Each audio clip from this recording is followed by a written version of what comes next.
उज्जवल Bharat news, देश की प्रखर आवाज। अब नए अंदाज में। नमस्कार, उज्जवल भारत न्यूज में आपका स्वागत है।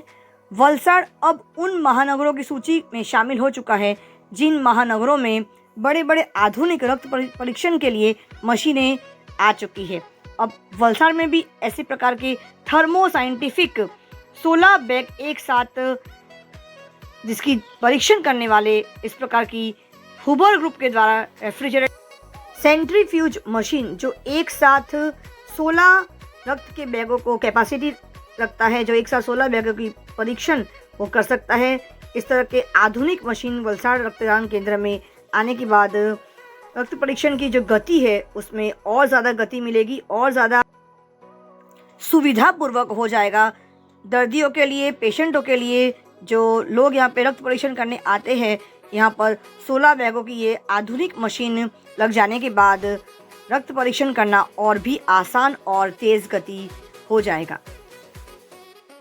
ये मशीन कुछ ही दिन पहले वलसाड़ रक्तदान केंद्र में लगाई गई है और इसी के सिलसिले में उज्जवल भारत की टीम पहुंच गई वलसाड़ रक्तदान केंद्र। वहां पर डॉक्टर इटालिया वलसाड़ रक्तदान केंद्र, उनसे हमने बात की, मुलाकात की और इस मशीन के बारे में जानकारी भी ली। और साथ में 24 मार्च 2023 यानी कल विश्व क्षय दिवस यानी वर्ल्ड टीबी डे कल था और उसके लिए भी हमने बात की और इस मशीन को लेकर हमने पूरी जानकारी ली है। तो इस मशीन को जिस दिन लगाया गया था उस दिन हमारे वलसाड़ की कलेक्टर मैडम शिप्रा अग्रेजी भी इस मशीन के उद्घाटन के लिए वहाँ रक्तदान केंद्र में आ पहुँची थी और उनके हस्ते इस शुभ कार्य का उद्घाटन हुआ। आपको बता दें कि ये एक प्रशिक्षित अपकेंद्रित एक प्रयोगशाला उपकरण है जिसका उपयोग माइक्रोलीटर तापमान संवेदनशील विषम मिश्रण या नमूनों का अलग अलग करने के लिए किया जाता है। यह उपकरण उच्च गति पर रोटर में लोड किए गए नमूनों यानी ब्लड सैंपल को घुमाकर काम करता है। इस आधुनिक मशीन के लगने के बाद ऐसा लग रहा है जैसे कि हमारे वलसाड़ भी एक महानगरों की सूची में शामिल हो चुका है। जो मशीनें बड़ी बड़ी महानगरों मुंबई, कोलकाता, दिल्ली जैसे महानगरों में लगाई जा रही थी, आज हमारे वलसाड़ जिले में भी इस प्रकार के रक्तदान केंद्र के अंदर इस प्रकार के हाई टेक्निकी वाले आधुनिक मशीन लग चुके हैं। श्रीमती शिप्रा अग्रेजी जो हमारे वलसाड़ जिले की कलेक्टर है, उनकी उपस्थिति ने इस मौके को और भी खूबसूरत बना दिया। रक्त ऐसी चीज है कि जिसे हमें दान करने के बाद ही हमारे शरीर में वो जा सकता है, लेकिन रक्तदान करना आसान है, लेकिन रक्तदान करने के बाद उन रक्त को संभाल के रखना ये ब्लड बैंक ही कर सकते हैं। और जब ऐसे ब्लड बैंक के अंदर जब ऐसे आधुनिक मशीन जब शामिल हो जाए तब ऐसा लगता है कि कहीं ना कहीं हमारा वलसाड़ भी उन महानगरों की सूची में शामिल हो चुका है जहां पर इस प्रकार के आधुनिक और मशीनें वहां पर पाई जाती है। आइए बात करते हैं वलसाड़ रक्तदान केंद्र के डॉक्टर इटालिया जी से। नमस्कार, उज्जवल भारत न्यूज में आपका स्वागत है। आज हम आए हैं वलसाड़ के ब्लड बैंक में। हमारे साथ डॉक्टर इटालिया जी यहाँ पे उपस्थित हैं। सर, आपका बहुत स्वागत है। Thank you madam. आप यहाँ आए और ब्लड बैंक और सिकल सेल की जो बात आप करना चाहते हैं जी, हमें खुशी है। आज वर्ल्ड टीबी डे है जी। वो उसके भी एक बहुत इम्पोर्टेंट नेशनल प्रोग्राम चल रहा है जी। भारत भर में उसका काम हो रहा है जी। और हमारी फर्ज है कि टीबी का जो रोग है वो ज़्यादा फैले नहीं और हो सके इतना जल्दी कंट्रोल में आए। टीबी का तो ऐसा है कि it is a treatable disease, but one has to take proper treatment. छोड़ देंगे लेंगे, छोड़ देंगे लेंगे तो वो ड्रग रेजिस्टेंट हो जाता है। तो हमें जो भी कोई टीबी का पेशेंट सामने आता है, मालूम पड़ता है, उनको जरा देखना चाहिए कि वो पूर्ति दवा है। सरकार बहुत अच्छा काम कर रही है जी उनके लिए और मैं आशा रखता हूँ कि थोड़े समय में वो भी कंट्रोल में आ जाए। सर, अभी कुछ ही दिन पहले हमारे वलसाड़ के ब्लड बैंक में एक अति आधुनिक एक तकनीकी यहाँ पे कोई टेक्नोलॉजी आया है, उसे यहाँ पे शामिल किया गया है, तो उसके बारे में जरा खुलासा कीजिए अपने शब्दों में सर। अच्छा, हमने वापी में जो गूगल ग्रुप ऑफ इंडस्ट्रीज है जी उन्होंने हमें CSR फंडिंग में से जी ये मशीन दिया है। जी ये मशीन इसीलिए इम्पोर्टेंट है कि भारत भर में बहुत कम ब्लड बैंकों में ऐसा मशीन लगा हुआ है। जी वो अभी 2 साल पहले ही मार्केट में आया है जी और उसके अंदर एक साथ 16 बैग हम सेंट्रीफ्यूज कर सकते हैं। ओके तो जब भी बड़े कैंप होते हैं, हम्म। 200-200 बोतल का कैंप होता है, 300 बोतल का, 500 बोतल का कैंप होता है, तो होता क्या है कि जो ब्लड बैग आता है वो छोटे छोटे 8 और 12 बैग वाले सेंट्रीफ्यूज में करना पड़ता है, तो उसमें टाइम बहुत निकल जाता है। जी दूसरी बात यह है कि we are 100% making component out of all donation, यानी कि हर एक ब्लड बैग जो हम कलेक्ट करते हैं वो सभी को हम कंपोनेंट सेपरेट करते हैं। और कंपोनेंट में जो FFP है, फ्रेश फ्रोजन प्लाज्मा, उसमें ऐसा है कि वो 5 घंटे के अंदर उसको सेपरेट कर देना चाहिए और -30 के टेम्परेचर में ला देना चाहिए। जी अगर ऐसा करते हैं तो उसके अंदर जो क्लॉटिंग फैक्टर्स है उनको इकट्ठा करने के लिए जी तो वो बहुत अच्छी तरह से उसके अंदर रहते हैं। जी तो 5 घंटे के बाद अगर हम नहीं करते तो उसके अंदर जो क्लॉटिंग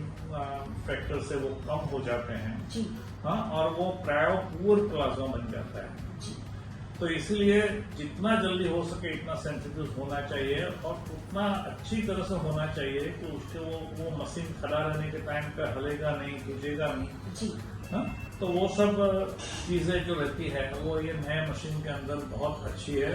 हमने अभी काम करना शुरू किया है, लेकिन हमको जो रिजल्ट मिल रहा है उसके अंदर से जो प्लेटलेट मिल रहा है, जो प्लाज्मा मिल रहा है, वो बहुत अच्छी क्वालिटी का हमें मिल रहा है। तो we are very much thankful to Google group of industries and particularly mister Kalra साहब कि जिन्होंने हमें ये CSR फंडिंग दिया है। सर, ये मशीन का नाम क्या है, हमारे दर्शक जानना चाहते हैं। ये थर्मो फिशर करके एक कंपनी है, वो कंपनी का मशीन है जी और उसके अंदर 16 बैग रह सकते हैं। अच्छा। उसको रेफ्रिजरेटेड सेंट्रीफ्यूज मशीन बोला जाता है। ओके। और ये सब प्रोग्रामेटिक, उसके अंदर बहुत सारे प्रोग्राम है। जी अगर आप प्लाज्मा सेपरेट करने का है तो कौन सा प्रोग्राम यूज करने का, प्लेटलेट सेपरेट करने का है तो कौन सा प्रोग्राम बोलेगा, तो उसका स्पीड कितना होना चाहिए, उसका टेम्परेचर कितना होना चाहिए, जी। वो सब प्रोग्राम उसके अंदर है। तो इसलिए एक स्टैंडर्ड तरीके से वो ब्लड कंपोनेंट सेपरेट करने में मदद करता है। सर, जब पहले इस मशीन के पहले जब आप करते थे इस प्रकार के सेपरेशन और मशीन के बाद आने के बाद सेपरेशन जो हो रहा है, तो दोनों में क्या अंतर है, आपको कितनी सुविधाएं हो रही है? उसमें क्या है कि जो पहले भी जो मशीन था वो 12 चेक का था। जी। वो भी एक जर्मन मशीन था, हैटिस कंपनी का। जी वो भी अच्छा एल दे रहा था। जी कभी कभी कोई दूसरे मशीन में ऐसा होता है कि मशीन ठहरने के टाइम पे वो थोड़ा शेक होता है। हाँ तो शेक होता है तो जो सेंट्रीफ्यूज किया हुआ सेल्स जो नीचे बैठ जाता है हाँ। वो शेक होकर वापस ऊपर आ जाता है, तो उससे क्वालिटी बराबर नहीं आती। अच्छा इसीलिए जितना अच्छा सेंट्रीफ्यूज है उतना अच्छा क्वालिटी आपको मिलता रहता है। और जो भी कितना टाइम में वो करता है वो भी एक बहुत महत्व की चीज रहती है। अगर एक स्पिन करने में हमें शायद आधा घंटा लगता है, हाँ। तो आधे घंटे के अंदर हम 16 बैग कर सकते हैं। अगर वो 12 मशीन का होगा तो आधे घंटे में 12 ही कर सकते हैं। जी अगर 8 का है तो खाली 8 बैग ही कर सकते हैं। बिल्कुल। तो इसीलिए ये मशीन अभी तक जितना भी maximum quantity of blood bag जो सेंट्रीफ्यूज करता है उसमें का है। हाँ? और बहुत मेट्रोपॉलिटन सिटीज में ये मशीन लगता है, बड़ी बड़ी ब्लड बैंक में। जी। हमारा नसीब है कि एक छोटे से वलसाड जैसे ट्राइबल एरिया के एक एरिया में ये मशीन अभी लगा है, वो हमारा सौभाग्य है। जी सर, एक बात और महत्वपूर्ण यहाँ से निकल रहा है कि हमारे देश में ब्लड की जरूरत, रक्त की जरूरत हमेशा रहती है, और वलसाड का जो ये ब्लड बैंक है वो कितना ब्लड डोनेशन प्रतिदिन करता है, और सालाना अगर औसत बात करें, अप्रोक्सीमेट बात करें, तो कितना वो ब्लड डोनेशन कलेक्ट कर सकता है या कर रहा है? देखिए, ऐसा जो हम देखते हैं कि अगर वलसाड डिस्ट्रिक्ट की बात करें पूरा, जी, तो अबाउट 28 to 30,000 ब्लड बैंक्स हमें मिले तो बहुत अच्छा है। जी वलसाड रक्तदान केंद्र की अगर बात करूं हमारी ब्लड बैंक की, तो we are collecting around 18,000 to 20,000 blood bank. So ज़्यादा से ज़्यादा हम कलेक्ट करते हैं और लोगों को देते हैं डिस्ट्रिक्ट में। बाकी जो ब्लड बैंक है उनकी कैपेसिटी 3,000, 2,000, 5,000 जैसी ही है। तो और हमारे वहाँ ब्लड इसलिए ज़्यादा जाता है कि हमारे वहाँ 10 ब्लड स्टोरेज सेंटर है, 10 blood storage centres we have in our blood bank. So हम आह्वा से लेकर बिलाट तक खून देते हैं, कपराड़ा में देते हैं, धर्मपुर में देते हैं, वो सभी जगह पे हमारा स्टोरेज सेंटर है। जहाँ जहाँ गवर्नमेंट हॉस्पिटल्स है और इवन चैरिटेबल हॉस्पिटल्स है कि जहाँ ब्लड की ज्यादा जरूरत पड़ती है, आने जाने में 2 घंटा 3 घंटा लग जाता है, उसी जगह पर हम ये स्टार्ट करते हैं।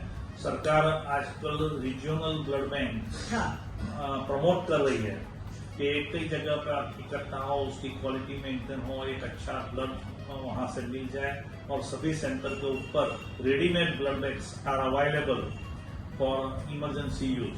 तो ऐसा हमारा एक काम रहता है, वो अच्छी तरह से चल रहा है। इसलिए उसमें क्या है कि देयर इज अ विस्कस साइकिल। अगर आपके पास इनफ स्टॉक है, अच्छा स्टॉक है ब्लड का, तो जो लेने के लिए आएगा उसको आप इमीडिएटली दे देंगे। उसको ऐसा नहीं बोलेंगे कि हमारे पास खून नहीं है, डोनर लाना पड़ेगा, अगर आप ढूंढो दो या हम ढूंढते हैं। ऐसा उनको बोलना नहीं पड़ता है।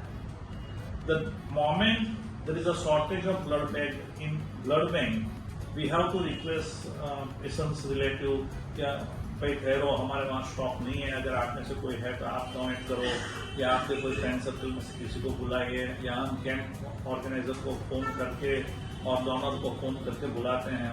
तो उसमें देरी लग जाती है।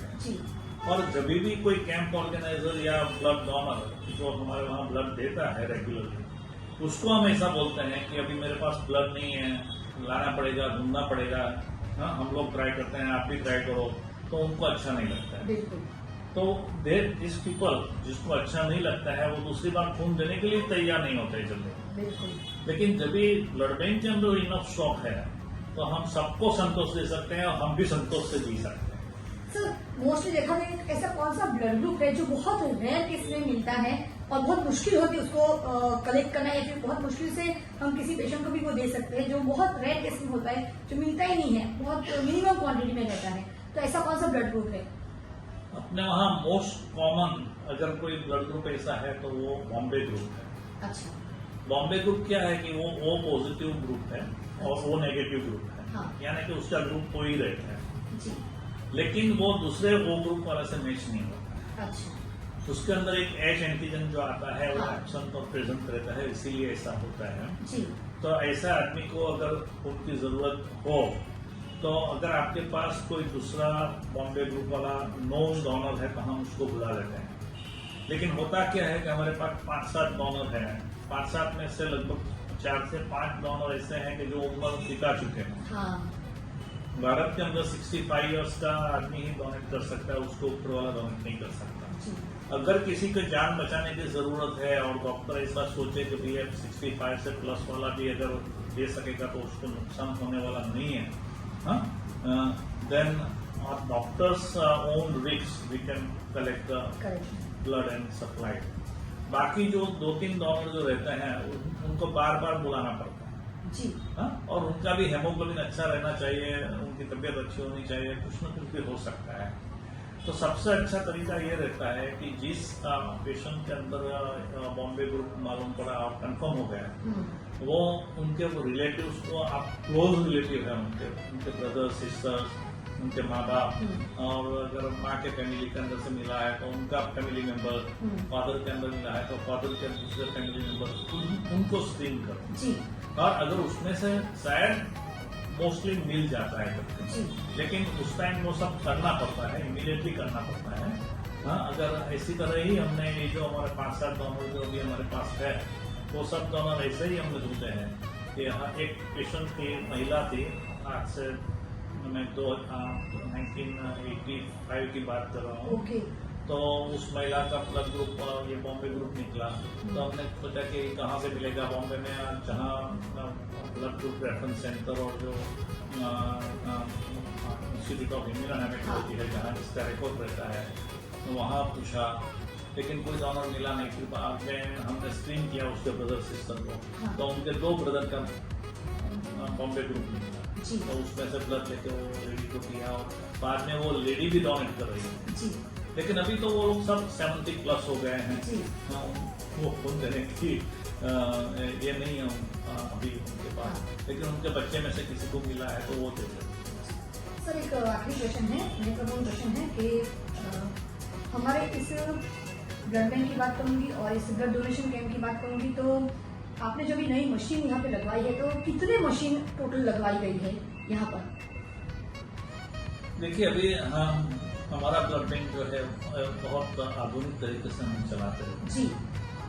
उसमें क्या है कि हर एक बाबत में जो ऑटोमेशन आता है, हाँ। तो पर्सनल एरर बहुत कम हो जाता है जी। ये पर्सनल एरर जो ब्लड बैंक में ग्रुपिंग क्रॉस मेकिंग में जो आता है ना, वो कम होने से हमें एक गारंटी रहती है कि हम जो काम कर रहे हैं वो बराबर कर रहे हैं। उसका जो रिकॉर्ड रहता है वो भी फोटोग्राफिक मोड से मशीन के अंदर स्टोर रहता है। आप कभी भी उसको निकाल के देख सकते हैं।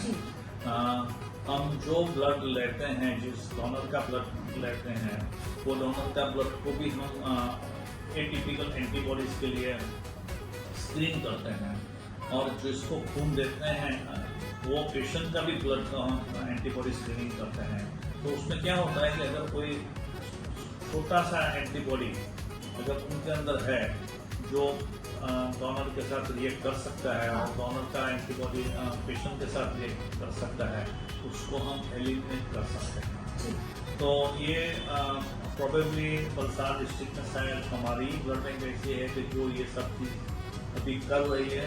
हमारे वहाँ साल भर में ऐसा 8-10 पेशेंट ऐसा रहते हैं कि जिसको हम ब्लड दे नहीं पाते क्योंकि उसके अंदर एंटीबॉडीज है, तो उसको सोच समझ के उसके लिए ऐसा ही खून ढूंढ के उसको देना पड़ता है। अगर ये टेस्टिंग नहीं रहता है तो शायद ऐसा ही कुछ चला जाता है। बाद में कभी कभी बड़ा तकलीफ होता है तो कभी कभी छोटा तकलीफ होकर आदमी जी जाता है। सर सोशल मीडिया कितना महत्वपूर्ण रोल प्ले कर रहा है ब्लड डोनेशन कैंप को लेकर, ब्लड डोनेशन को लेकर? क्योंकि मैंने देखा है कि सोशल मीडिया में काफी लोग आज अवेयरनेस फैला रहे हैं कि कभी किसी को ब्लड की होगी ना रिक्वायरमेंट, तो व्हाट्सएप ग्रुप हो गया, फेसबुक हो गया, इंस्टाग्राम हो गया, हर किसी मोड ऑफ सोशल मीडिया के माध्यम से वो लोग कहीं ना कहीं वो लोग अपडेट करते हैं। तो आपकी क्या राय, सोशल मीडिया कितना हेल्पफुल है इस ब्लड डोनेशन को लेकर, ब्लड डोनर्स को लेकर? अगर आपकी बात करूंगा तो आपने शायद 1-2 महीना पहला बताया था कि कोई एक पेशेंट अहमदाबाद में है, उसको खून की जरूरत है। तो मैंने ये चीज हमारे जो ई रक्त कोष करके एक व्हाट्सएप ग्रुप है कि जहाँ पे पूरे गुजरात की ब्लड बैंक उसके अंदर रजिस्टर है, तो उसके ऊपर मैंने ये आपका मैसेज सीधा डाला था कि ये पेशेंट है, ये उसका नंबर है और उनको ये ब्लड की जरूरत है। whoever is stop is kindly contact and give blood। तो मुझे मालूम है कि आधे पौने घंटे के अंदर मुझे मैसेज मिल गया था कि अहमदाबाद रेड क्रॉस ने उसको ब्लड दे दिया है। तो ऐसा सभी जगह पे हो सकता है। हमारा एक दूसरा एक ग्रुप है जो ट्रांसफ्यूजन स्पेशलिस्ट का ग्रुप है, वो पूरा इंडिया का ग्रुप है। तो अगर आपको दिल्ली में जरूरत है, दूसरी जगह पे जरूरत है, अगर आप उसमें डालेंगे तो लोग पढ़ते हैं और इमीडिएटली उनके पास जो अगर ब्लड रहता है तो वो कांटेक्ट करके ये करते हैं। ये बहुत सारी चीज़ है, ये WhatsApp group, Facebook, there are also some other sites also जहाँ पे आप लॉगिन कर सकते हैं। लेकिन मुझे ऐसा लगा कि ये जो ई रक्त कोष है वो हर एक स्टेट में है। हर एक स्टेट का अपना अपना खुद का ई रक्त कोष का एक ग्रुप रहता है। और ये जो IIMA का ग्रुप है उसके अंदर हम हमारा प्रॉब्लम भी डाल सकता है। समझो कि आज मेरे पास एक पेशेंट का ब्लड आया और मुझे कुछ मालूम नहीं पड़ता है क्या है क्या नहीं, तो उसके अंदर मैं वो मैसेज नरेट करके रखता हूँ, तो मुझे एक्सपर्ट लोग इमीडिएटली सलाह देते हैं कि आप ऐसा करो, ये करो, वो करो। तो इससे बहुत फायदा होता है और ये बहुत जरूरी भी है। जी लेकिन बेसिक नॉलेज सभी ब्लड बैंक के लोग में रहना चाहिए। बिल्कुल। आज जैसे हम एमडी फिजिशियन रहते हैं, सर्जन्स ऑर्थोपेडिक अलग रहते हैं, एंडोस्कोपिक अलग रहते हैं, ऐसा ब्लड ट्रांसफ्यूजन में भी एमडी इन ब्लड ट्रांसफ्यूजन के लोग आ गए हैं who are very really they are expert in all this blood group serology and other things, and they will advise the patient, they will advise the guide or doctors also कि आप क्या करें क्या नहीं करें। बहुत ऐसा होता है कि जो डॉक्टर ट्रीटमेंट देता है वही डिसाइड करता है कि क्या देने का क्या नहीं देने का। अगर उनको कोई प्रॉब्लम है, कोई बात है कोई ऐसा, तो वो लोग हमारे डॉक्टर के साथ बात करके what is best for the patient can be supply. समझो कि एक बार हमारे वहाँ एक हॉस्पिटल में से ब्लड लेने के लिए आदमी आया था। हमारे डॉक्टर के रिलेटिव थे, तो वो डॉक्टर का फोन आया कि भाई ये बाहर का आदमी है और एक्सीडेंट होकर दाखिल हुआ है, और उसने मेरे को बताया कि 45 blood bags already given to that patient, लेकिन फिर भी ब्लीडिंग बंद नहीं होता है, ये है वो है। तो मैंने उससे पूछा कि आपके वहाँ जो ब्लड दिया गया वो कौन सा ब्लड दिया गया? बोलता है कि वो होल ब्लड दिया गया। जो ब्लड पेशेंट में से लेते हैं वो डायरेक्ट दे देते हैं, क्योंकि वो जो हॉस्पिटल में था वहाँ जो ब्लड बैंक थी वो ब्लड बैंक के अंदर कंपोनेंट सेपरेशन नहीं था, तो वो लोग होल ब्लड देते हैं। अभी होल ब्लड में क्या होता है कि आप 350 ml और 450 ml जो ब्लड लेते हैं, हर एक के अंदर एक एंटीकोएगुलेंट का पार्ट रहता है। वो एंटीकोएगुलेंट क्या होता है कि ब्लड को इकट्ठा नहीं होने देता है। तो ऐसा 45 ब्लड बैग के अंदर, हर एक बैग के अंदर समझो कि 45 ml का जो अगर एंटीकोएगुलेंट है, तो उसके सर में बहुत सारा एंटीकोएगुलेंट गया है जो उसको इकट्ठा नहीं होने देता। तो ऐसा आदमी को अगर प्लाज्मा देंगे तो उसको बहुत जल्दी क्लॉटिंग फैक्टर मिल जाएगा। अच्छा। तो हमने उसको बोला कि भाई आप 3 बॉटल का डिमांड लेके आए हैं, लेकिन हम आपको 2 बॉटल प्लाज्मा देते हैं और 1 बॉटल रेड ब्लड सेल देते हैं। आप ऐसा 2-3 दिन लेते जाओ, और आई थिंक 4-5 दिन के बाद उसका डिमांड बंद हो गया। तो मैंने पूछा क्या हुआ, तो बोला कि अभी ब्लीडिंग बंद। तो ऐसा थोड़ा समझ के ये करके देना चाहिए। हर एक चीज जो हमारे जो डॉक्टर हैं वो आपको बहुत सारी चीजों में गाइड कर सकते हैं, लेकिन जो ट्रीटिंग डॉक्टर हैं उनको उनका कांटेक्ट करना चाहिए और उनकी सलाह लेनी। बिल्कुल बिल्कुल। They are MD in transfusion medicine. Correct. Thank you sir. दर्शकों मैं आपको बता देना चाहती हूँ कि हमारे जो इटालिया सर हैं, ये इन्होंने आज ऐसी बारीकी हमें बताई है ब्लड को लेकर, रक्त को लेकर, क्योंकि रक्त ऐसी चीज है जो तकनीकी क्षेत्र में नहीं बनाया जा सकता, ना किसी फैक्ट्री में ना किसी कंपनी में बनता है। तो उसे हमें खुद को ही डोनेशन के माध्यम से लोगों तक पहुंचाना पड़ता है। इसलिए तो कहा गया है कि रक्तदान एक महादान है। किसी को जान अगर बचाना है तो हमें खुद को भी रक्तदान देना होगा, तभी ना हमारे को भी कभी जरूरत पड़ेगी तो हमें भी कहीं और से रक्त मिल सकता है। इसीलिए रक्तदान देना ना भूलिए। और रक्तदान देने का एक फायदा और है, हमारे शरीर में जो रक्त बन रहा है वो अगर किसी को दे दिया तो नए रक्त आसानी से बन जाएगा और फ्रेश रक्त हमारे शरीर में बनता रहेगा, और हमारे रक्त बनने की जो एक क्षमता है शरीर में वो हमेशा बरकरार रहेगी, और हम हमेशा इम्यूनिटी से सकारात्मक तरीके से हम लोग फिट रहेंगे। इसीलिए स्वस्थ रहने का एक और उपाय ये भी है कि आपको रक्तदान करना जरूरी है। समय अनुसार रक्तदान जरूर कीजिए, क्योंकि रक्तदान एक महादान है। उज्जवल भारत न्यूज, देश की प्रखर आवाज, सीमा भट्टाचार्य, वलसाड़ के रक्तदान केंद्र से डॉक्टर इटालिया के साथ धन्यवाद। चैनल को लाइक करें, शेयर करें, सब्सक्राइब जरूर करें, और हाँ, आपके कमेंट्स हमारे लिए बहुत जरूरी है, इसीलिए कमेंट करना मत भूलिएगा, क्योंकि आपका साथ ही हमारा विकास है। सबका साथ, सबका विकास, सबका विश्वास। धन्यवाद। नमस्कार सर। नमस्कार, थैंक यू वेरी मच।